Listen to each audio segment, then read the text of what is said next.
सभी साथियों का स्वागत है आपके अपने YouTube channel MKS teaching point में। साथियों, जैसा कि आपने थंबनेल में रीड किया है, कई सारी महत्वपूर्ण जानकारियों को प्रोवाइड कराने के लिए जा रहे हैं और निवेदन करेंगे कृपया वीडियो को अंत तक जरूर देखें। और जो साथी चैनल पर पहली बार विजिट कर रहे हैं तो कृपया चैनल को सब्सक्राइब करके बेल आइकन जरूर प्रेस कर लें। साथियों, सभी को अवगत करा दें कि कल दो महत्वपूर्ण लेटर जारी हुए। एक तो बेसिक से लेटर जारी हुआ, दूसरा आपका एनसीटी की तरफ से। दोनों लेटर्स को लेकर के स्थितियां क्या हैं, क्या बीएड सीधे तौर पर बाहर हो गया है, और सबसे बड़ा सवाल क्या 69,000 से बीएड भी बाहर होगा, इसको लेकर के क्या स्थिति है। साथ ही साथ कुछ अन्य चीज़ें हैं जिनको लेकर के हम बहुत ही इंपॉर्टेंट फैक्ट्स हैं जिनको भी डिस्कस करेंगे। तो निवेदन करेंगे कृपया वीडियो को अंत तक जरूर देखें। सर्वप्रथम हम बात कर लें, जो एनसीटी की तरफ से नोटिस जारी की गई है उसके परिप्रेक्ष्य में सभी साथियों को हमने अवगत भी कराया है पिछले वीडियो में। ये जो आपकी नोटिस है 4/9/2023 को जारी की गई है। All secretaries commissions of education of state government, यानी सभी जो आपके कहें राज्यों हैं उनके जो हैं जो सेक्रेटरी कमीशन ऑफ एजुकेशन है उनको ये जारी किया गया है, जिसमें सीधे तौर पर ये बात कर दी गई है कि कहीं ना कहीं जो सुप्रीम कोर्ट का आदेश आया है उसका अनुपालन किया जाए, क्योंकि कहीं ना कहीं अवमानना और कई सारी चीज़ों को लेकर के लगातार प्रयास भी किया जा रहा था डीएलएड संघ की तरफ से या बीटीसी या बीएसटीसी संघ की तरफ से कि जल्द से जल्द इस फैसले को सभी राज्यों में लागू कराने को लेकर के एनसीटी दिशा निर्देश जारी करे और लेटर जारी करे। तो एनसीटी ने एक अगला कदम उठा लिया है। अगर बात करें तो इस कदम से क्या कुछ स्पष्ट होता है, तो हमने ये भी आपको अवगत कराया है कि इस कदम या इस लेटर से ये स्पष्ट नहीं हो रहा है कि कब से इस आर्डर को फॉलो किया जाएगा। आइए जानते हैं कितने स्टेट्स में इस आर्डर को फॉलो करने को लेकर के निर्देश दिए गए हैं। साथियों, आप सभी के सामने सभी स्टेट्स की और जो आपके केंद्र शासित प्रदेश उनको भी ये जो है नोटिस सीधे तौर पर जारी कर दिया गया है, जिसमें लगभग आप सभी साथी देख सकते हैं।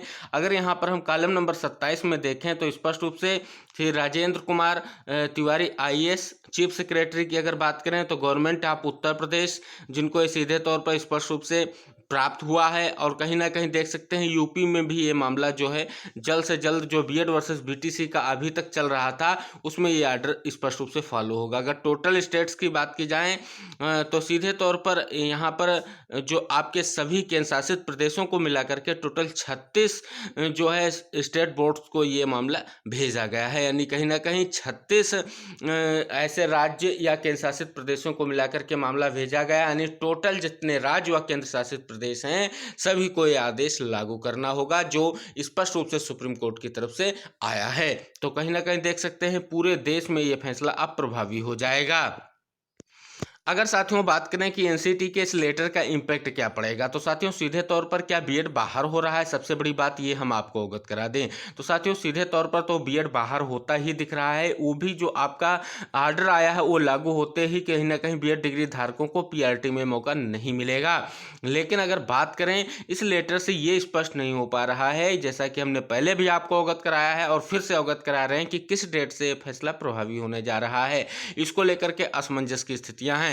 हालांकि अगर बात करें तो इसमें तीन चीज़ें स्पष्ट हो सकती। पहला तो आपकी जब से ये गाइडलाइन रद्द की गई है जो 2018 एनसीटी की थी तब से ये फैसला प्रभावी होगा, या जो 2021 में राजस्थान उच्च न्यायालय का फैसला है उसके परिप्रेक्ष्य में आया था उससे लागू होगा, या तो सीधे तौर पर अगर बात करें तो क्या ये फैसला जो 11/8/2023 को जजमेंट सुप्रीम कोर्ट का आया है तब से लागू होगा। अगर बात करें यूपी के परिदृश्य में तो आपको हमने अवगत भी कराया था 881 जो याचिका आपकी है उसको लेकर के सीधे तौर पर ये आपकी उच्च न्यायालय के दौरान जब सुनवाई हुई थी उस समय ये याचिका थी। तो कहीं ना कहीं इसको लेकर के स्थिति यही है कि बहुत बड़े जो है अपवाद की स्थिति पैदा हो गई है। क्या सीधे तौर पर ये जो है लागू हो जाएगा, तो कहीं ना कहीं ये अपवाद चल भी रहे हैं और अपवादों पर तब तक ब्रेक नहीं लगेगा जब तक जो भी क्लेरिफिकेशन याचिका को लेकर के स्पष्ट रुख जो है सुप्रीम कोर्ट नहीं अपनाता है। हालांकि कहीं ना कहीं सुप्रीम कोर्ट के आदेश का अनुपालन सभी राज्यों को करना ही पड़ेगा।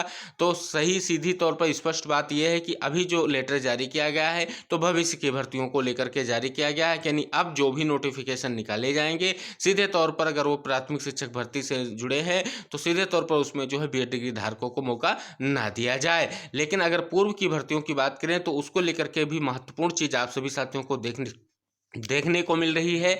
बात करें तो बेसिक शिक्षा सचिव की तरफ से भी एक वायरल लेटर जारी हुआ है, तो क्या है उस लेटर में और क्यों लेटर जारी किया गया उसको और भी बात करेंगे।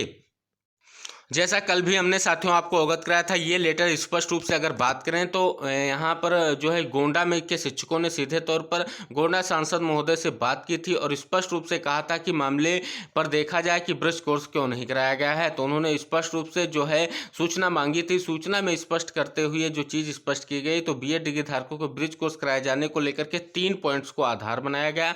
पहला तो आपका रिट कोर्ट का आर्डर जो आरक्षण केस में आया है, दूसरा उसी का स्पेशल जो आर्डर आएगा या स्पेशल अपील जो है उसको माध्यम बनाया गया, और तीसरा अगर बात करें तो सीधे तौर पर जो जजमेंट सुप्रीम कोर्ट का है उसको आधार बना दिया गया है। हालांकि स्पष्ट रूप से इसमें लिखा गया है कि प्रकरण मांग माननीय न्यायालय से संबंधित होने के कारण जन सुनवाई पोर्टल पर निर्धारित व्यवस्था अनुसार मांग, सुझाव, आर्थिक सहायता, स्थानांतरण, नौकरी दिए जाने की मांग माननीय न्यायालय से संबंधित प्रकरण पोषणीय नहीं है। कहीं ना कहीं देख सकते हैं कि ये जो मामले हैं इनको लेकर के स्थितियां स्पष्ट होती जरूर दिखेंगी। हालांकि साथियों बात करें जो ये ऑर्डर आया कैसे आया, क्योंकि एनसीटी ने 4 तारीख को जो आदेश राज्यों को दिया था वो सीधे तौर पर यूपी पहुंचने के बाद ये कॉलम इसमें बढ़ाया गया, क्योंकि इसके पहले जो सूचना स्पष्ट रूप से ब्रिज कोर्स के संबंध में सचिव सर का जो लेटर जारी हुआ था उसमें स्पष्ट रूप से सुप्रीम कोर्ट के आदेश की बात नहीं की गई थी। तो हालांकि साथियों सीधे तौर पर आपको अवगत करा दें कि जो सुप्रीम कोर्ट का आदेश है सीधे तौर पर बेसिक पहुंच चुका है और बेसिक इसको फॉलो करने की तैयारी कर रहा है। और कहीं ना कहीं स्पष्ट रूप से जो निर्देश आया है, अगर लिस्ट रिवाइज्ड होती है तो कहीं ना कहीं बीएड डिग्री धारकों के लिए बड़ी स्थितियां पैदा करता दिख रहा है। तो कहीं ना कहीं ये चीज़ आपको इंगित करानी है, जितने भी बीएड चयनित साथी हैं किसी भी तरीके से इस बात को हल्के में ना लें, क्योंकि बीएड को लेकर के जो ये मामला निस्तारित कराने की बात चल रही है ब्रिज कोर्स का, और कहीं ना कहीं ये लेटर में स्पष्ट रूप से चीज़ों को इंगित करना, तो कहीं ना कहीं जो निर्देश सुप्रीम कोर्ट का आया है उसी के परिप्रेक्ष्य में इस पॉइंट को भी यहाँ पर मेंशन किया गया है।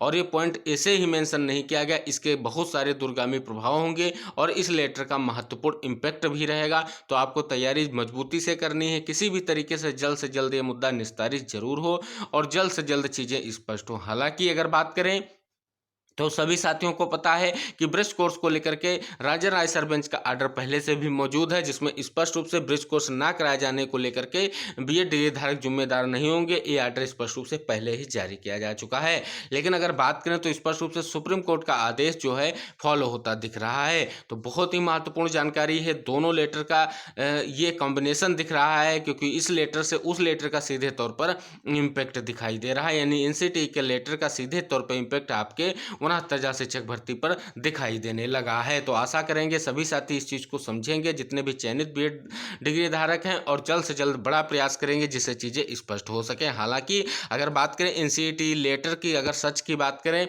तो तभी स्पष्ट होगा, या तो रिव्यू पिटीशन को लेकर के स्थितियाँ स्पष्ट हो जाएँ, आर्डर को लेकर के स्थिति स्पष्ट हो, और सबसे बड़ी बात है जो क्लेरिफिकेशन याचिका है उसमें सीधे तौर पर स्पष्ट हो जाएगा कब से आर्डर जो है प्रभावी होने वाला है। अब सबसे बड़ा फैसला यही है कि बीएड बाहर, तो सीधे तौर पर साथियों भविष्य की भर्तियों से तो बीएड बाहर हो गया, 69,000 बीएड पे ही होगा बाहर। तो साथियों यहाँ पर भी जो संशय की स्थितियाँ उत्पन्न हो गई हैं, जैसा कि सचिव का लेटर आ गया है, तो कहीं ना कहीं हमने फिर से आपको वही अवगत कराना है, फिर से वही कहेंगे, तैयारियाँ रखिए, आपके पास आर्डर्स हैं, आप उनकी तैयारियों के साथ आप कोर्ट में अपेयर हुई, अपनी बात को रखिए। नहीं हाई कोर्ट से हो रहा है तो आप सुप्रीम कोर्ट तक जाइए कि इसको लेकर के हम लोगों के पास आर्डर्स हैं और पहले इस चीज़ को लेकर के हमने बात की है और उस पर जो है स्थिति स्पष्ट नहीं की गई है। अब साथियों बात करें, महत्वपूर्ण खबर आ रही है, सुपर टेट गलत आंसर की बोर्ड ने ली वापिस। साथियों बात करें तो बिहार बोर्ड ने माध्यमिक शिक्षा पात्रता परीक्षा यानी एसटीईटी 2023 के पेपर 1 के विज्ञान विषय का गलत आंसर की गुरुवार को वापस ले ली। बोर्ड के अनुसार आंसर की जारी करने के बाद काफ़ी संख्या में अभ्यर्थियों की आपत्ति आई है। महत्वपूर्ण जानकारियां साथियों निकलकर सामने आ रही है कि 69,000 सहायक अध्यापक भर्ती विशेष खंडपीठ करेगी आरक्षण के मुद्दे पर अब अपीलों की सुनवाई। 69,000 शिक्षक भर्ती मामले से जुड़े 19,000 सीटों पर हुए चयन में एकल पीठ के फैसले को आरक्षण के मुद्दे पर चुनौती देने वाली विशेष अपीलों पर अब विशेष खंडपीठ सुनवाई करेगी। मुख्य न्यायमूर्ति प्रशासनिक से आदेश जारी कर विशेष खंडपीठ नामित करेंगे। एक पक्ष के अधिवक्ता अमित सिंह भदौरिया ने बताया कि मुख्य न्यायमूर्ति ने विशेष खंडपीठ नामित करने का मौखिक आदेश दिया। इससे पहले यह मामला सुनवाई के लिए बृहस्पतिवार को इलाहाबाद हाईकोर्ट की लखनऊ पीठ में मुख्य न्यायमूर्ति प्रीतिंकर दिवाकर और न्यायमूर्ति राजन राय की खंडपीठ के सामने पेश हुआ। बता दें, खुद को आरक्षण पीड़ित बताने वाले 13 भर्ती समेत अन्य नए मामले में एकल पीठ के 13 मार्च के फैसले को 2 न्यायाधीशों की खंडपीठ के समक्ष विशेष अपीलें दायर कर चुनौती दी है। साथियों, महत्वपूर्ण खबर सामने निकल कर आ रही कि अनुदेशक भर्ती में बीटेक डिप्लोमा वालों के लिए जल्द ही खुलेंगे रास्ते। आईटीआई अनुदेशक भर्ती में सीआईटीएस प्रमाण पत्र का पेच जल्द ही दूर हो सकता है। सेवा नियमावली में संशोधन के लिए सरकार ने कमेटी गठित कर दी। भर्ती में अब सीआईटीएस प्रमाण पत्र की अनिवार्यता समाप्त हो जाती है, तो बीटेक और डिप्लोमा करने वाले अभ्यर्थियों को बड़ी राहत मिलेगी। सीआईटीएस प्रमाण पत्र के बिना उनके लिए भर्ती में शामिल होने के रास्ते खुल जाएंगे। महत्वपूर्ण फैसला सुप्रीम कोर्ट से सामने निकल कर आया है कि सुप्रीम कोर्ट ने कहा है कि पुलिस बल में भर्ती के उम्मीदवारों के लिए अन्य संगठन की तुलना में उच्च और कड़े मानक लागू किए जाने चाहिए। जस्टिस हिमा कोहली और जस्टिस राजेश बिंदल की पीठ ने अपने एक फैसले में कहा कि आपराधिक मामले में किसी आवेदक को बरी करने से उम्मीदवार स्वतः भर्ती का हकदार नहीं हो सकता। पीठ ने कहा कि कानून प्रवर्तन एजेंसी में नियुक्ति से जुड़े मामले में लागू किए जाने वाले मानदंड नियमित रिक्त पर लागू होने वाले मानदंडों की तुलना में कहीं अधिक कठोर होने चाहिए। ये थी साथियों आज की कुछ महत्वपूर्ण खबरें, और सभी साथियों से निवेदन करेंगे कृपया वीडियो को अंत तक देखते हुए साथियों चैनल को सब्सक्राइब भी करें, और जो साथी चैनल पर पहली बार विजिट करें तो कृपया चैनल को सब्सक्राइब करके बेल आइकन जरूर प्रेस कर लें। मिलते हैं अगली महत्वपूर्ण खबरों के साथ, तब तक के लिए टेक केयर, बाय बाय, जय हिंद साथियों।